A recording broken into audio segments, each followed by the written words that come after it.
კლდესა ზედა აღაშენო ტაძარი და ბჭენი ჯოჯოხეთისანი ვერ ერეოდნენ მას. სორვეთი, მისტიური სამყარო ძამის ხეობაში, მამათა მონასტერი. ზორვეთის ციხე მე-10 საუკუნის ქართული ეროვნული მნიშვნელობის ხუროთმოძღვრული ძეგლია. ზორვეთის ციხე-დარბაზის კომპლექსი მდებარეობს ქარელში, ნაქალაქარ ზორვეთის სამხრეთ-აღმოსავლეთ მონაკვეთში. მონასტრის ზღვრს როგორც კი გადახვათ, მაშინვე თვალში მოხვდებათ ზეცად დაკიდული ტაძარი, რომელიც მარადიულ სამყაროში დედამიწაზე ღმერთმა გვაჩუქა. ერთი დიდი დანგრეული ციხისგან და მის გარშემო ცარიელი ტერიტორიისგან მეუფე იობმა და მამა ივანემ აღაშენა მონაზონთა ქალაქი, რომელიც 3 ტაძრისგან შედგება. კომპლექსში განთავსებულია ივანე ზედაზნისა და მისი 12 მოციქულის ეკლესია. გვერდზე წმინდა გიორგის ტაძარი, ზედა სართულზე ყოვლად წმინდა ღვთისმშობლის შობის ტაძარი. მონასტრის კომპლექსის გარეთ წმინდა სამების ყოვლადწმინდა ღვთისმშობლის მიძინების ტაძარი, რომლის მშენებლობა 6 წლის განმავლობაში მიმდინარეობდა. მინდა გულითადად მოგილოცოთ ყველას ზოვრეთის მამათა მონასტერში ყოვლადწმინდა სამების დიდებული ტაძრის აშენება. ეს არის მართლაც საოცარი და უნიკალური მოვლენა. თითოეული მონასტერი გახლავთ ჩვენი დედა ეკლესიისა და ჩვენიერი სულიერი ხერხემალი, რომელსაც გააჩნია უდიდესი მნიშვნელობა ჩვენი ხალხის, სრულიად საქართველოს სულიერი და ზნეობრივი გადარჩენის საქმეში. ამიტომაც როგორც ისტორიულად დღესაც მადლობა უფალს ჩვენი უწმინდესი პატრიარქის ლოცვა-კურთხევით არაერთი ეკლესია მონასტერი ამოქმედა და აღდგა საქართველოში.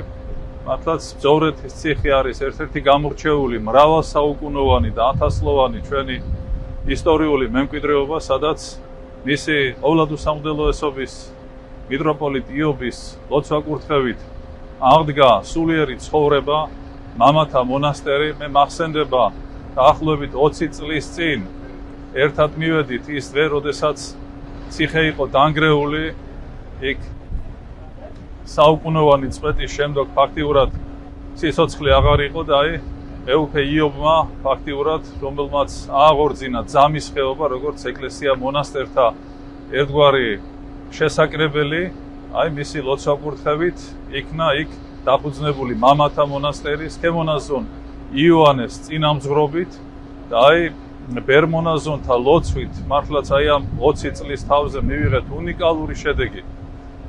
იგივე სულისკვეთებით, რითაც შემიძლია შევადაროთ ტაო-კლარჯეთში გრიგოლ ხანძთელი და წმინდა ბერები აშენებდნენ ეკლესია მონასტრებს ლოცვით, შრომით, თავდადებით, სათნოებით, სიყვარულით, ერისა და ბერის ერთობით. მსგავსი სულისკვეთება, მსგავსი თავდადება, ერთობა და შემართება სწორედ არის ამ მონასტერში. მნიშვნელოვანია სწორედ რომ თავად ბერების შრომითა და ლოცვით, მათი ხელებით, მათი თავდადებით, მათი რწმენით და რა თქმა უნდა კეთილისყოფელი ადამიანების დახმარებით მოხდა ამ საოცარი და უნიკალური ტაძრის აშენება. ისე ერწყმის, გარემოს და თავად ეს ტაძარი არის საოცარი დახვეწილი გემოვნებით, მისი არქიტექტურა, მისი ფორმები, შესრულება შირიმის ქვაში და მართლაც აქ აღსანიშნავია რა თქმა უნდა მამა იოანეს თავად დიდი ღვაწლი მისი წინამძღვრობით, მისი ლოცვა და მისი შემოქმედებითი ნიჭი, არაერთი ნიჭის მფლობელია ხელოვნების სხვადასხვა მიმართულებით და მისი წინამძღვრობით ბერებმა თავად გამოთალეს ქვები, მართლა რწმენითა და ლოცვითა და სიყვარულით აშენებული ტაძარია და რა თქმა უნდა ყველა მნახველი მოხდა მისი საზეიმო კურთხევა და გახსნა.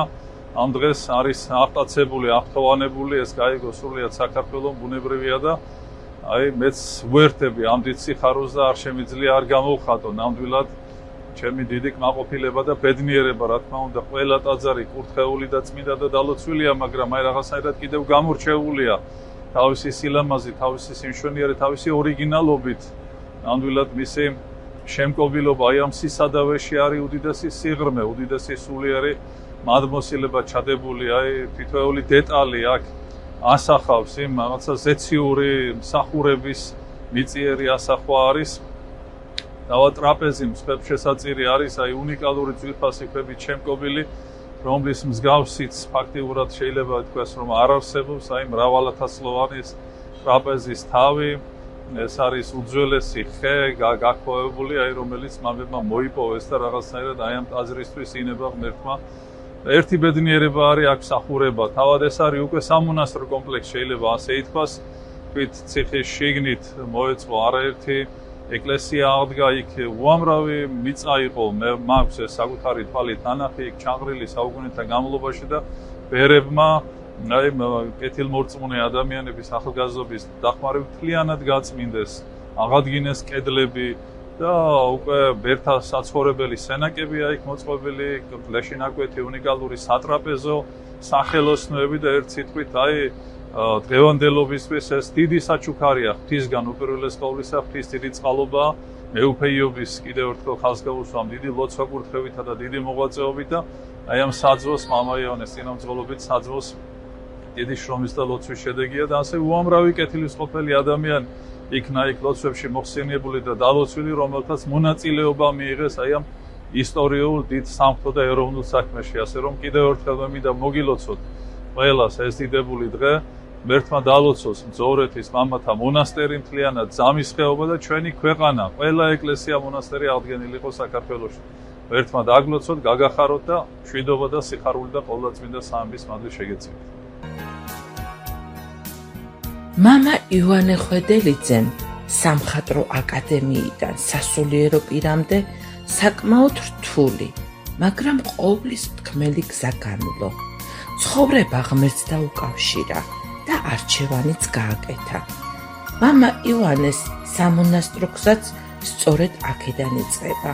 2008 წელს მეუფე იობის ლოცვა კურთხევით ზორვეთის ასურელ მამათა სახელობის მონასტრის წინამძღვრად აკურთხა.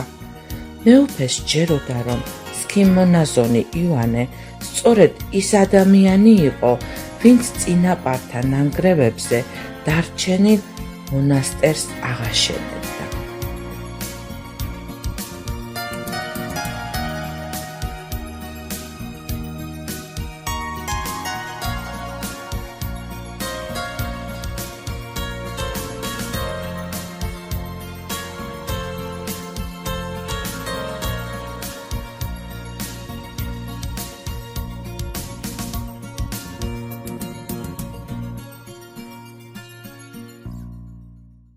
მამა ივანე ზორეთის მონასტრის წინამძღვარი, ჩემი სულიერი მოძღვარი გახლავთ, ჩვენ ძალიან დიდი ხნის ურთიერთობა გვაკავშირებს ერთმანეთთან, ჯერ კიდევ ერისკაცობიდან, როდესაც ორივენი ერისკაცები ვიყავით, იქიდან მოყოლებული მეგობრობთ.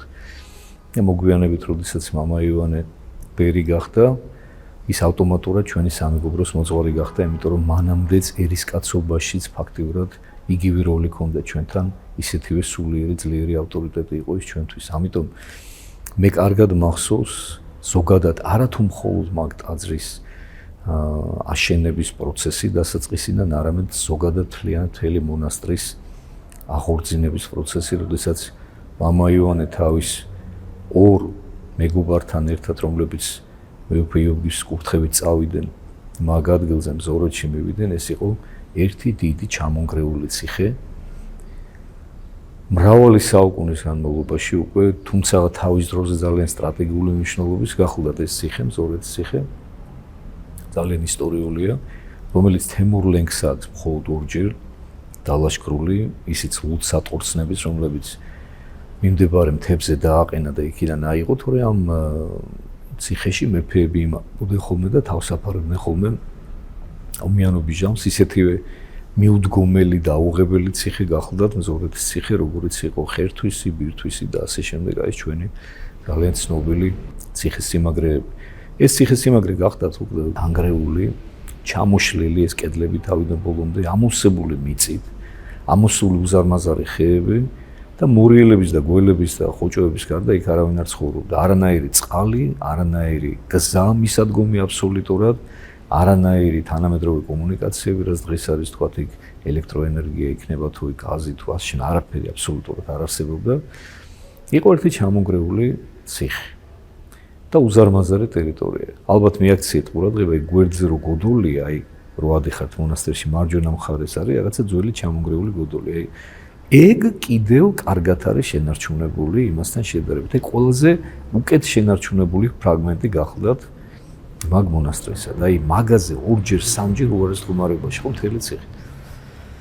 პირველი 2 წლის განმავლობაში მარტო მიწა გაქონდათ. წარმოიდგინეთ, 2 წელი მარტო მიწა გაქონდათ. აი ასეულობით ტონა მიწა არის გატანილი ბანდიდან. მოჭრეს ის უზარმაზარი ხეები. და მე მახსოვს თავიდან ბოლომდე აი როგორ მოხდა ჩვენს თვალწინ ეს აი ალბათ რაღაცა არაადამიანური შრომა არის. აქ რო არ იყოს ღმერთის ხელი, რო არ იყოს ღმერთის განგება, მისი შეწევნა აბსოლუტურად წარმოუდგენელია, მამბის გაკეთებულიყო, რასაც ჩვენ დღეს ვხედავთ. რუის ურბნისის ეპარქიის წინამძღვარმა მეუფე იობმა ზორბეთის მონასტრის კომპლექსს გარეთ იმ კლდეზე, სადაც მამა იოანე მრევლს აზიარებდა, გადაწყვიტა ტაძარი აეშენებინა. სიტყვა საქმეთ რომ ქცეულიყო, საჭირო გახდა ტაძრის არქიტექტურა და ესკიზი მომზადებულიყო. მამა იოანე ხელოვნების მაღალ ნიჭითა და სკულპტურით გამორჩეული ერისკაცობაშიც იყო. ხელოვნებისადმი ერთგულებამ გააბედინა, ტაძარი აეშენებინა. თუ როგორი იქნებოდა ტაძრის არქიტექტურა, ეს უცნობი იყო იმ დრომდე, სანამ უფლის წყალობითა და მადლით არ იხილა სასწაული, რომელიც ხილვით ახსნა.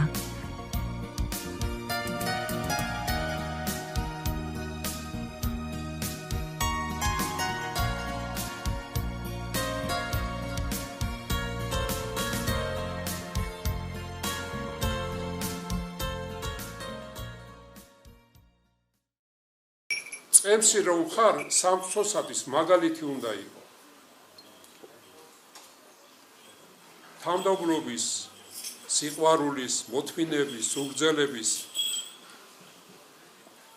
აი სწორედ ეს მადლი კვიდრობს დღევანდელ დღეს. სულიწმინდად დამკვიდრდა ეკლესია, ეკლესიას ჩაეყარა საფუძველი. და სულიწმინდა არის ღმერთი, რომელიც სუფევს ყველგან, ყოველსა ზედა. მაგრამ მიმღებნი ვინ არიან ამ სულიწმინდის? მხოლოდ თავმდაბალი. ამპარტავანის ძა აქვს სუფარს. და სწორედ აი სულიწმინდა ჩვენ გვასწავლის, რომ თუ ჩვენ გვინდა რომ დამკვიდრდეს ჩვენში სულიწმინდა, თავმდაბლობა უნდა გქონდეს. და ვინ არის თავმდაბალი? აი როდესაც ადამიანს შეურაცხყოფენ და ის ღიზიანდება, ან როდესაც ადამიანს ქებას და ხოტბას შეასხამენ და ის ამაყდება, სიამაყე ეძლევა, ის არ არის თავმდაბალი. თავმდაბალი ადამიანისთვის შეურაცხყოფაც და ქებაც ერთი და იგივე უნდა იყოს. შეურაცხყოფენ, მადლობა უფალს. გაქებენ, მადლობა უფალს. შენ თავზე არ უნდა მიიწერო ის ქება დიდება. ძალიან კარგი სიტყვები გვასწავლა წმინდა იოანე ოქროპირმა, როდესაც მას დევნიდნენ, ავიწროებდნენ, გადაასახლეს, საქართველოში გადმოასახლეს, ის აი ამ ორ სიტყვას ამოძა, დიდება და მადლობა უფალს ყველაფრისთვის. და წმინდა მამებიც გვასწავლიან, რომ როდესაც განსაცდელი შეგექმნებაო, მაშინ ეს ორი სიტყვა თქვიო, დიდება და მადლობა უფალს ყველაფრისთვის და ნამდვილად უფალი სიმშვიდეს მოგცეს, ძალას მოგცეს განსაცდელის გადასატანად. დიდება და მადლობა უფალს აი დღევანდელი დღისათვის. თქვენ იმყოფებით დღეს ყოვლადწმინდა სამების ტაძარში, რომელსაც თითქმის ყველა დეტალი ატარებს თავის სულიერ სიმბოლურ დატვირთვას. არ არის აი შემთხვევითი, რომ მაგალითად ტრაპეზს რომ უყურებთ და წითელ ფერში არის ცეცხლის ფერში გახვეული, ეს ნიშნავს მაყვალს შეუწვეს. როდესაც მოსე ღმერთი გამოეცხადა და მაყვალი იწოდა, მაგრამ ცეცხლი არ ეკიდებოდა. ცეცხლი ქონდა მოდებულმა არ იწოდა. აი სწორედ მისი სიმბოლური დატვირთვა აქვს. აქ თქვენ ხედავთ აი მანათობელი ბურთულები, რომლებიც ანგელოზის ხელში არის დაკავებული და ანათებს. არის აგერ დიაკნის ხელი საკმევლის და საცეცხლის საკმევლის დატვირთვა აქვს, სიმბოლური დატვირთვა. თავისებური დატვირთვა აქვს გარეთ ქვაში ამოკვეთილ სამებას, მამა, ძე და სულიწმინდა, როგორც გამოისახება სიმბოლურად. ისე რომ აი ყველაფერს თითქმის და თქვენ ხედავთ დაბლა არის მარმარილოში განივთებული ყვავილები და დაკარგული სამოთხე, ასე დავარქვით, რომელიც უნდა მოვიძიოთ ჩვენი თანმდაბლობით, ჩვენი სულიერებით და ყოველთვის შეგვახსენებს, რომ აი სამოთხეში უნდა შევიდეთ და ყოველთვის უნდა სიმდაბლე გამოიჩინოთ, მეტი სულიერება უნდა გამოიჩინოთ. აი ამ დიდებულ ტაძარს ჩვენ შევარქვით ხელთუქმნელი ტაძარი. როგორც არსებობს ხელთუქმნელი ხატი, ასევე ტაძარიც არის ხელთუქმნელი და ნამდვილად აი ღვთისაგან ჩამოქნილი სულიწმინდის ქნარი არის ეს ტაძარი და მადლობთ უფალს, რომ ეს ნიჭი მიეცა ამ მონასტრის წინამძღვარს სქემონოზონ იოანეს, მის ძმობას ძალიან დიდი იღვაწეს, ძალიან დიდი შრომა გაწიეს. თავისი ხელით არის შექმნილი თითქმის უმრავლესი დეტალი აქ. მე მინდა მადლობა გადაუხადო აი ამ ტაძრის ქტიტორებს, ვინც მიიღო მონაწილეობა ამ დიდებულ ტაძრის აღშენებლობაში. მართლაც ძალიან დიდი შრომა აქვს გაწეული და დიდი ამაგი აქვს ბატონ თამაზ გველუკაშვილს, რომლის აღდგენილიცა ეს ციხე მონასტერი, რომელმაც მონაწილეობა მიიღო ამ ტაძრის აღშენებლობაში და მადლობა უფალს, რომ მარტო ერთი პიროვნების აშენებული არ არის, აქ ბევრმა მიიღო მონაწილეობა, სხვადასხვა სახით, სხვადასხვა დახმარებით და მე მინდა, რომ დღეს განსაკუთრებულად დავლოცო თითოეული მათგანი და შევთხოვ ყოვლადწმინდა სამებას, რომ სამების მადლი მოუკლებელ ყოფილიყოს თითოეულ მათგანზე და მათ ოჯახებზე.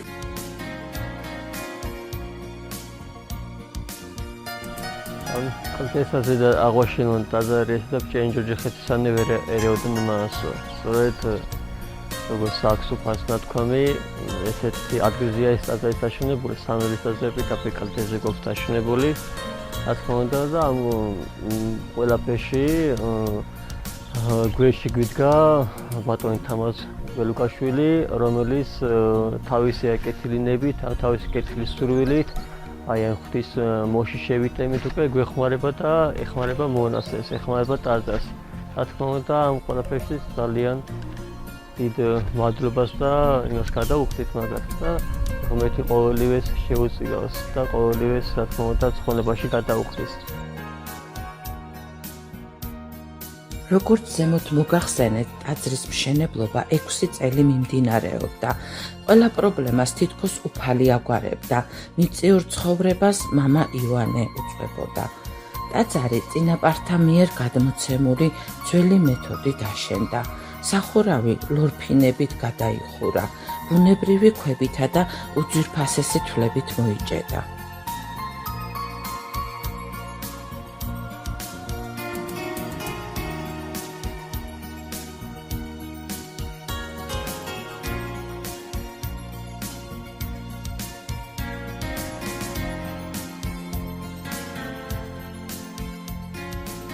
თვითონ იდეას წინამძღვრის იყო, რომ აქ სამების ტაძარი უნდა აშენებულიყო და ნელა ღვთის შეწევნით რაღაცა ადამიანების დახმარებით, უკვე ერთობლივი ძალებით უკვე აშენდა ეს ტაძარი.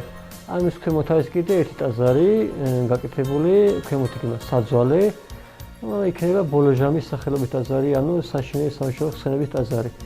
ეგ ტაძარი იმის გამო დასახელდა ეგ და გაკეთდა, რომ მაგ სახელობის ტაძარი საქართველოში არ არის ნიში, მაგრამ არ არის ტაძარი და სამაგისოდ უკვე თქვა, რომ ეს ტაძარი გავაკეთეთოთ და ბოლოს უკვე მეუფეს დაეთანხმა, თქმა უნდა, ყველაფერში და გაკეთდა ქვემოთ ბოლოჟამის ტაძარი. ეხლა უკვე პროცესია ჯერ არის დამთავრებული და ალბათ ამას რომ დავუხსნათ გავხსენთ, იმასაც ცოტა ხანში გავხსენთ ალბათ იმ ტაძარს. და ქვემოთ უფრო იქნება ის ბერები, ვინც ამ მონასტერში იქნება ამ მონასტრის მოღვაწე ბერები, რა თქმა უნდა, დაიდებიან უკვე საძვალეში იქ. ამ ტაძრის დიზაინი და არქიტექტურა თვითონ წინამძღვრის შედგენილია ეს სათითაო ორნამენტებს, სათითაო აღარ ჩუქურთმებს თვითონ წინაზღვარი ადგენდა. შემდგომ უკვე როდესაც ამ დადგენილი ხელოსნები, რომლებიც არიან, იმათ ეუბნებოდ ანახებდა და უკვე მაგათ მეშვეობით კეთდებოდა უკვე ეს ორნამენტები. და სათითაო ორნამენტები, ეს თევზები, ქვემოთა ჩუქურთმები, ეს კანკელის ორნამენტები, გარე ორნამენტები, დიდი ფიგურები, ყველაფერი არის თვითონ წინაზღვის მამა ივანეს ხელით შედგენილი. რა თქმა უნდა, ეხლა იმ დროის არქონის გამო თვითონ ამ ყველაფერს ესე ვერ აკეთებდა, მაგრამ რამოდენიმე დეტალს აკეთებდა, ანახებდა და მე უკვე ისინი დანარჩენს უკვე თვითონ ისინი აკეთებდნენ. მაგრამ დიდი ფიგურები რაც არის, აი ხარისთავი, არწივი, აქეთ ცხვარი და იქით სამება, იქ თვითონ თავის ხელით არის გაკეთებული. და დანარჩენი პატარა-პატარა ფიგურები რაც არის, გარედან გამოსახული თევზები, ზემოთ ვენახი, ეგ რამოდენიმე დეტალი აქვს თვითონ გაკეთებული წინასწვას და დანარჩენები უკვე ხელოსნების გაკეთებული არის, რა თქმა უნდა. მამა იოანემ ზუსტად იცოდა, რომ ტაძარი, რომელიც მზორვეთის მამათა მონასტრის კომპლექსს დაამშვენებდა, უფლის ესკიზი უნდა ყოფილიყო, რომლის ასლი იმ კლდეზე უნდა აშენებულიყო, სადაც მის მრევლს სწორ გზაზე ყოფნისკენ მოუწოდებდა. ერთ-ერთი აღსარების დამთავრების შემდეგ მის სულიერ შვილს გაანდო ტაძრის აშენების იდეა, რომელმაც მიწიურ ცხოვრებას ზეციური ცხონება არჩია და ერთობლივი ძალისხმევით ზორვეთის წმინდა სამების ღვთისმშობლის მიძინების ტაძრის ფუნდამენტიც გაიჭრა. მატერიალური მხარდაჭერა იბერთა, რადგან მან თავისი ცხოვრება უფალში შეიცნო, გადაწყვიტა საკუთარი სულის საცხოვნებლად, წმენის გასაძლიერებლად, ქვეყნის ტრადიციებისა და ქრისტიანული ფასეულობების პატივსაცემად ტაძრები აეშენებინა. პირველი ტაძარი რუსთავში ააშენა, იქ სადაც მისი ბავშვობა და ახალგაზრდობა გაატარა. რუსთავის სიონი და წმინდა გიორგის ეკლესია, სოფელ ვეჯინის წმინდა გიორგის ტაძარი. შემდეგ 2025 წლის 8 ივნის სულთმოფენობის დღესასწაულზე ზორვეთის წმინდა სამების ყოვლადწმინდა ღვთისმშობლის მიძინების ტაძარი, რომელიც საქართველოს კარიბჭეა ქრისტიანულ სამყაროში.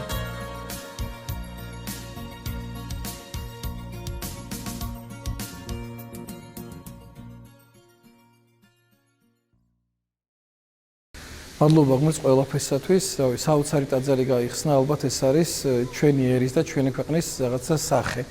და ალბათ მამა იოანემ თავისი სახე, თავის თელი სულიერი სამყარო ამ ტაძარში გადმოსცა და როცა ეს ტაძარი შენდებოდა, პირველდანვე ამ ტაძრის შენებაში მეც მონაწილეობა აქვს მიღებული საძირკველშიც, რაღაც ბევრ ამაში და სულ აუცებდა ეს ამი როგორი გამოვიდა ეს ტაძარი, სულ მოლოდინი მქონდა ამისა და დასრულდა ეს ტაძარი, არის თითოეული დეტალიც კი ნებისმიერი დეტალი, იმდენად მნიშვნელოვანია და ყველაფერი მეტყველების ღმერთზე, ყველაფერი საუბრობს ღმერთზე, როგორი დიდებულია საღვთო სამყარო და ის ზეციერი სამყარო არის გადმოსული აქ მიწიერ სამყაროში.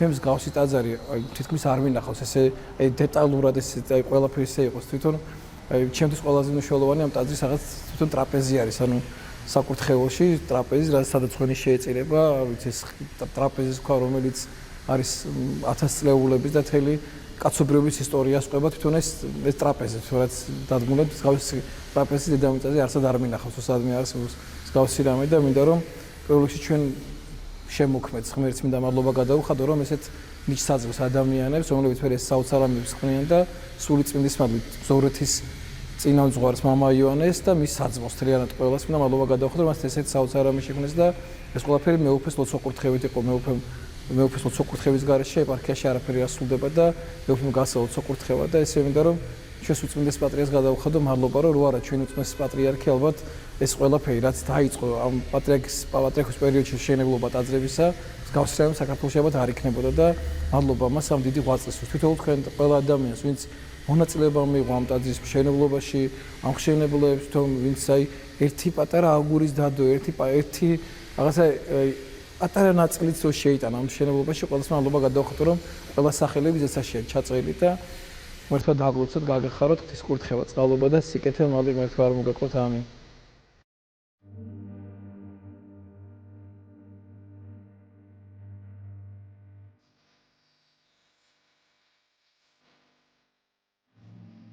ისინი სიცოცხლის ხე.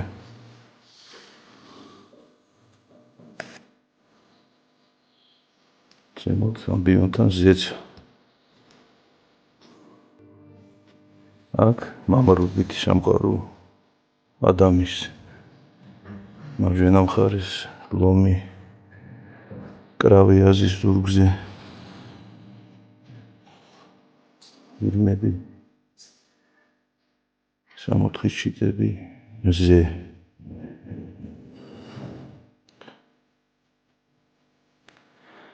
აქეთ წყალი სხვა ოკეანე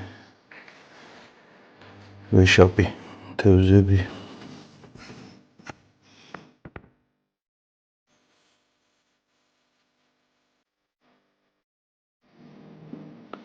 მედუზები ვაფეხები უფლის შექმნილი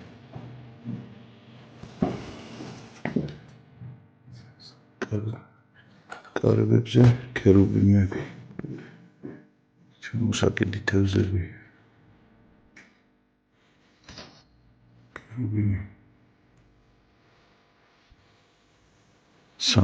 სამი კარები მამის შემოსასვლელი ძის და სულიწმინდის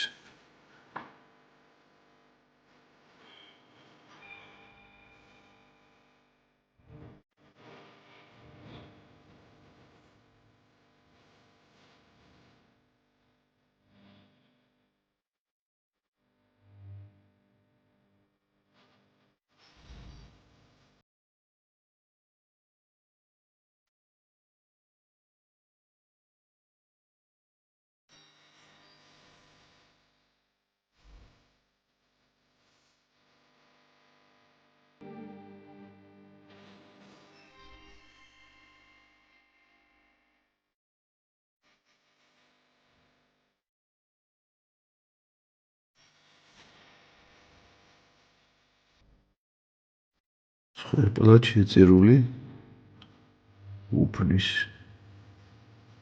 სახე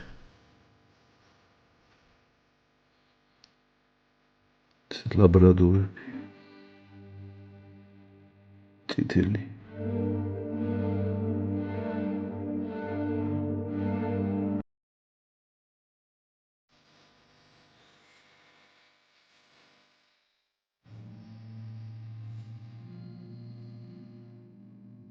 მაგატის ჯვარცმი ელიოზი კარსნე ლონგინოზი უკან ებრაელი შინჩული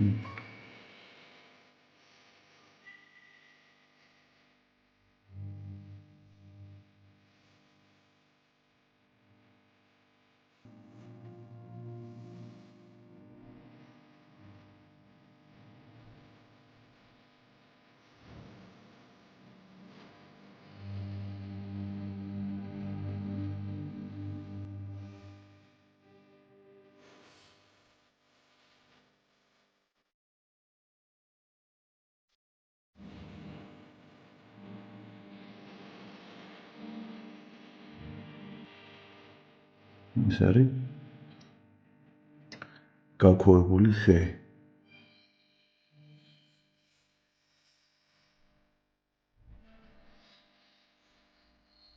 ნოის დროინდელი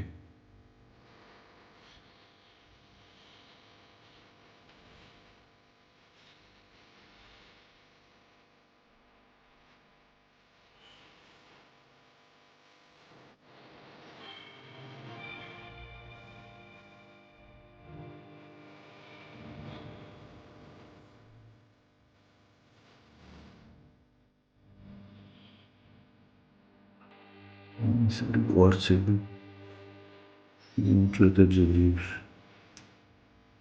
კვარცის და გატი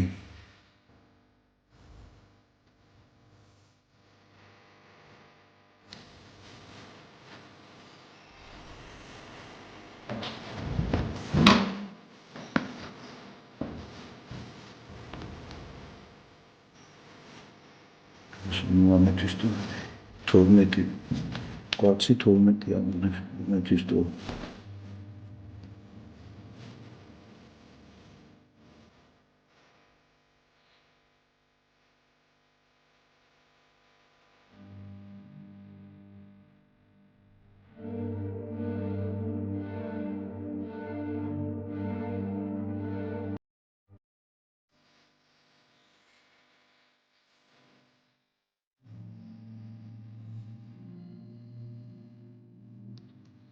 დაბლა ონექსი ცეცხლის ჩუქურთმით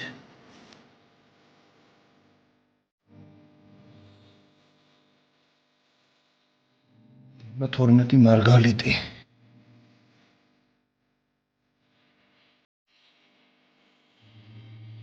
ზეციური იერუსალიმის კარიბჭეები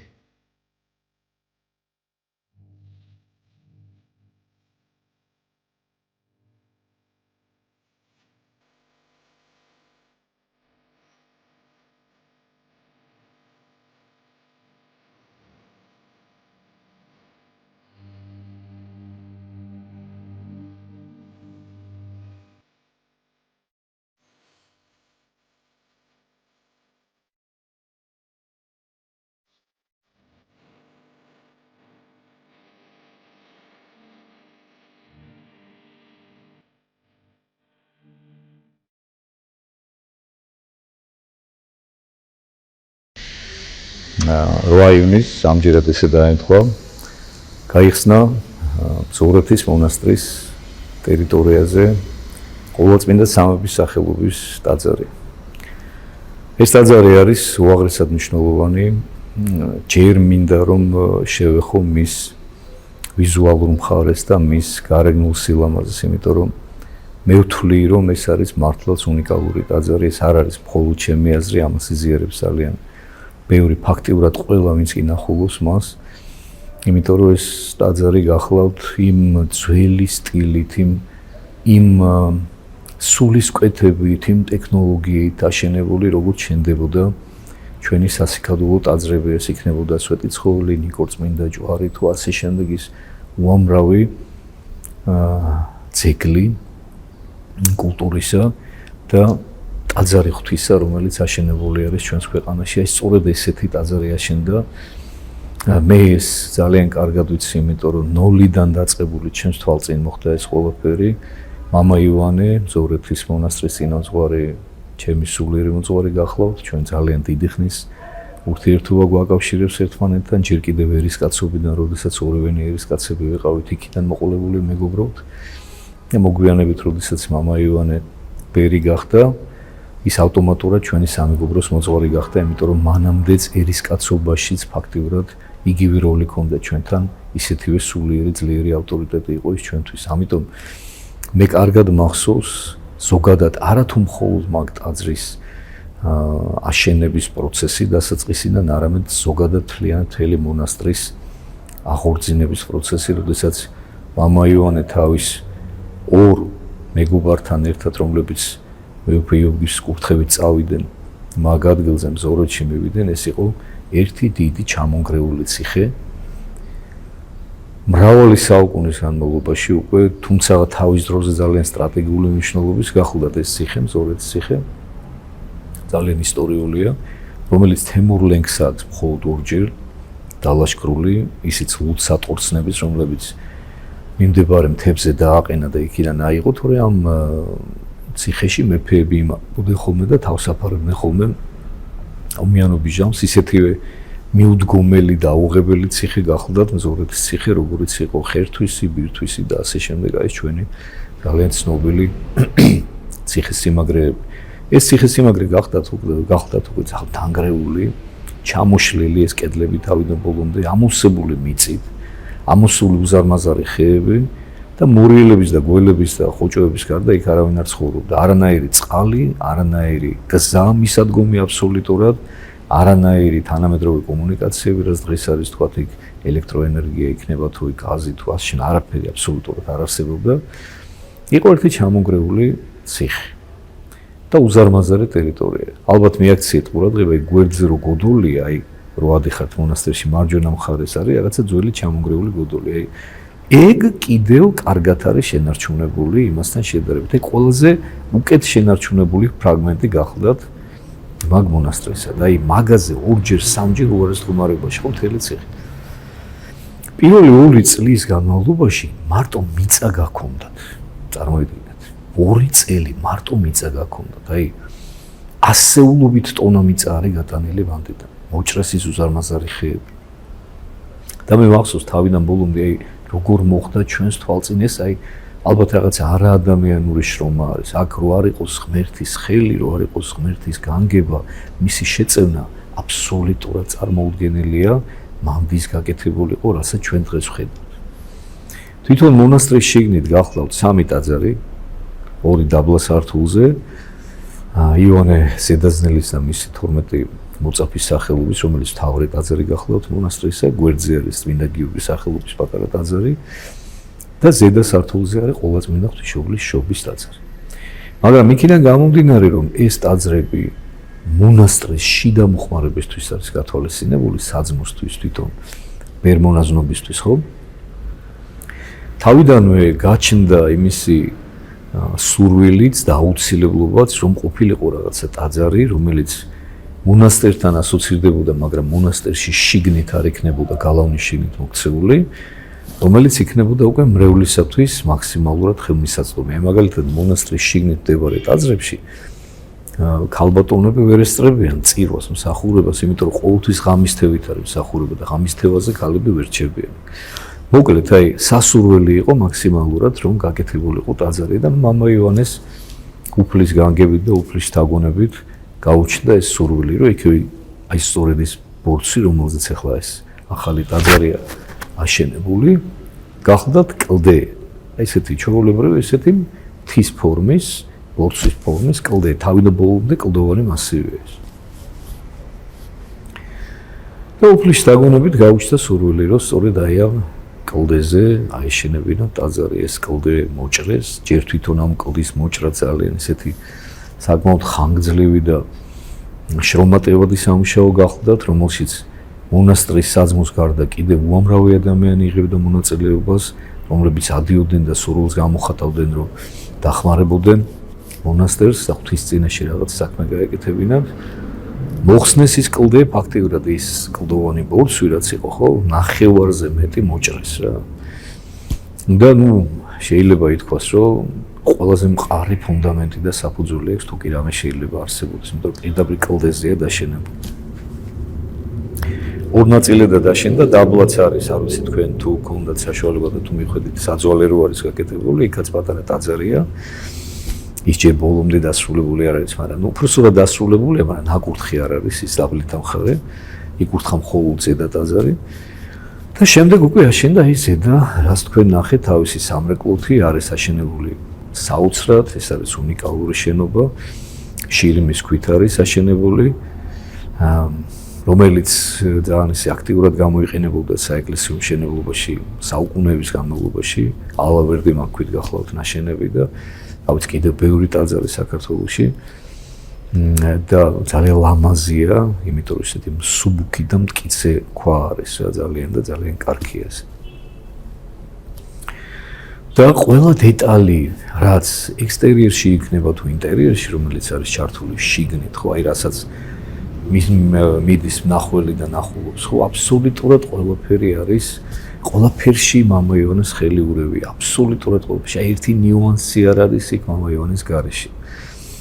ხელი ურევია პირდაპირ გაგებითაც და გადატანითი მნიშვნელობითაც. ანუ პირდაპირ გაგებითაც მამა ივანე მოქანდაკე გახლავთ, მონუმენტალისტი და არაჩვეულებრივი ხელოვანი და არაჩვეულებრივი ხედვაც აქვს და ხელიც მოყვება თავიდან ბოლომდე, მინიატურიდან დაწყებული, ტიხრული მინანქრიდან დაწყებული, ქანდაკები დამთავრებული, აბსოლუტურად ყველაფერი ეხერხება და შეუძლია და თავის ხელით არის უშუალოდ გაკეთებული ძალიან ბევრი რამ აქ ამ ტაძარში და თუ მისი ხელით არ არის, მისი უშუალო მითითებით და დარიგებით არის გაკეთებული და შექმნილი აბსოლუტურად ყველაფერი. ნუ ახლა ექსტერიერი ადვილის ანახავია, გარე და როგორ საოცრად გამოიყურება ეს ტაძარი და როგორი ულამაზესია მართლა და როგორი მონუმენტური ფორმა აქვს, მიუხედავად იმისა, რომ ესეთი არც თუ ისე დიდია, ხო ისე ძლიერად და დიდად გამოიყურა, იმიტომ პირდაპირ არის შერწყმული რა, მე მაგონებს ძალიან ჩვენს სათაყვანებელ ჯვრის მონასტერს, აი ესეც რაღაც საოცარი არქიტექტურაა, რომ თითქოს იმ მთის გაგრძელებაა, აი ესეთი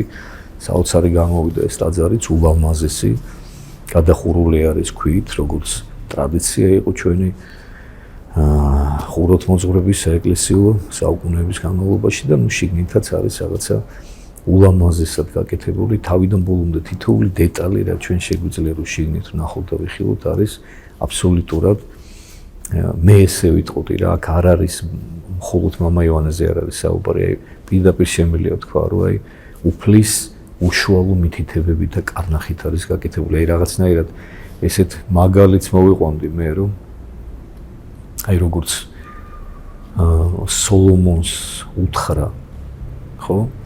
ჯერ მანამდე დავით წინასწარმეტყველზე შემდეგ უკვე სოლომონს უფალმა თვითონ როგორი უნდა ყოფილიყო მისი ტაძარი, ხო, ეს პირველი ტაძარი, რომელიც აშენდა, ხო?